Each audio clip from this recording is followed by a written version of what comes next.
Okay, everybody, we are just about ready to set the crank in the 4.3 V6 here. The first thing I did, I went after the oil pressure relief valve. It's down in there. Now, this is a stock rebuild, so we're going to put that back in. We're going to put the new one in. There's some applications where guys block that off or they restrict that. Again, stock build, we're changing it out. Those can be a real booger to get out. I did not get any footage of me getting it out, but I'm going to show you the tool I use to get it out. It works every time and it pops that right out. Okay guys, on engines that I could get these for, this is what they call a headache kit basically. It comes with new Woodruff keys, your dowel pins, critical bolts. These are those Torx head bolts that I had trouble with. And I was going to change them with something else, but they come in the headache kit. I've got more Torx head bolts here. All the little hard to find pieces are going to be in this headache kit. And with that, in this kit comes a new oil pressure relief valve. And those are kind of set down in there and they're pressed in. You kind of hammer them in there. This is the tool I use. This is actually, you getting that? Yep, I'm just zooming out so I can get the whole thing. Yep. This is a snap-on tool. It's actually, there's a hook on the end, and this is a cotter pin. You hook into a cotter pin, a big one, and then you hit it here, and it'll pull the cotter pin out. So with the oil pressure relief valve, I get the hook in there, and then I bang it down in there, so it grabs onto that, and then I hit it here, and it pulls these right out every time. There's no trouble. It's hard to get in there. Some guys say, oh, thread a bolt in there and then wiggle it out. That's very hard to do. I go in there with the hook, bang it in, and then bang the tool out, and they come out every time very easy. Don't let that beat you up trying to get it out. They're in there hard, but get something with a hook on it and bang it up and it'll come right out. Okay guys, we're going to put our assembly lube on here. Again, I've showed this in a few other ones. This is the Goodson assembly gel. I like it better than the oily mess that kind of runs off.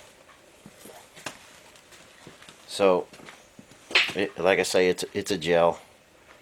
And we're just going to wipe it on all these bearings. Now, I've already had the crank in here, and I plastic gauged everything. And again, I polished the crank. These are standard bearings. It's a standard crank. And like I say, I polished it. I have between 1 and 2 thousandths on every bearing. And I'm happy with that. Like I say, it's plastic gauged everything. And I checked the end play as well.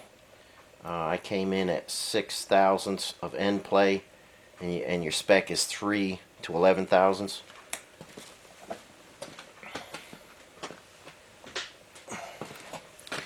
Okay, here comes the crank. Just going to set that in there carefully.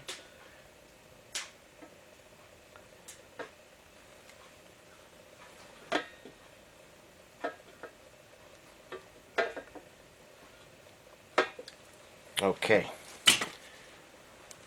Now we're going to put the caps on, and then we're going to get our moly lube out, lube the bolts, and then I'll show you what we'll torque them down next.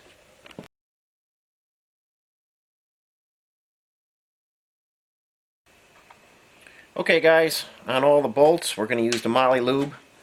I use the ARP Ultra Torque for every fastener that doesn't go into a water jacket or something. This is critical to help you get the proper torque. So we just take a little bit on the brush. We hit the threads and a little bit under the head. And we do this on all our bolts.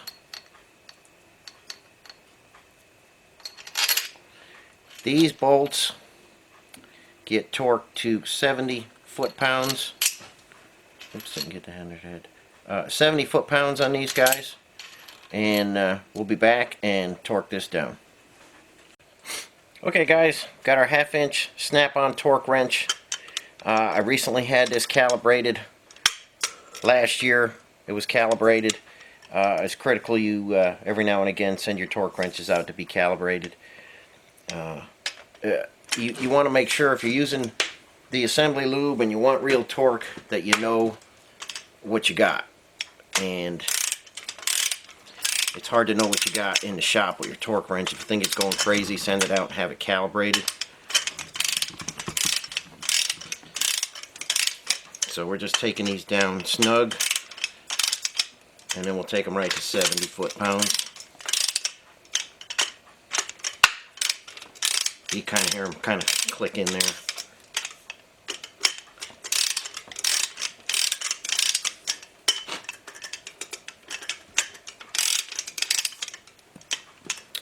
Okay.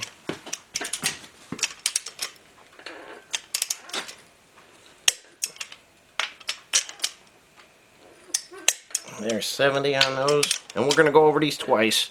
I always do on the crank bolts.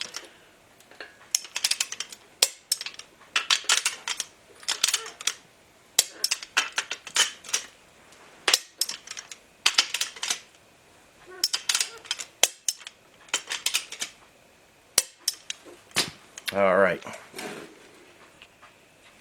Okay guys, like I said, I checked all the oil clearances. When you get your crank in, make sure you can easily turn it by hand like this, and there's no binding or anything.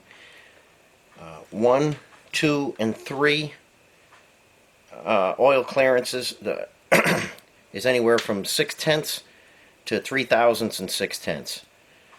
We have 2, 2, and 2/1000 on these. Your rear number 4 cap is 1/1000 to 4/1000 and 1/10. And I'm not sure why they made the rear one different oil clearance. When I took this engine apart from the factory, it had a plus 1/1000 bearing shell in there. I polished everything up, put the stock one in there, rolled right in at 2/1000. So I'm happy with all the clearances, and you can see that's how your crank should turn. Very easy. If you got to get a bar on it or something's wrong, just light hand pressure should turn that crank. And I'm not going to show it again. I've showed it in a bunch of other videos, but we wound up with 6/1000 end play on the crank. And like I say, the the end play could be from 3 to 11/11,000. So I feel good about 6/1000. Crank is in. We can get the cam bearings, the cam, the rods, the pistons, all that stuff. You saw me press the pistons on the rods in a previous video. Crank is in it now, and we're going to leave you here. So please hit the like button, subscribe to the channel, share the video, and if you can, spread the word about my videos. And like I always say, thanks for watching, and I'll see you next time.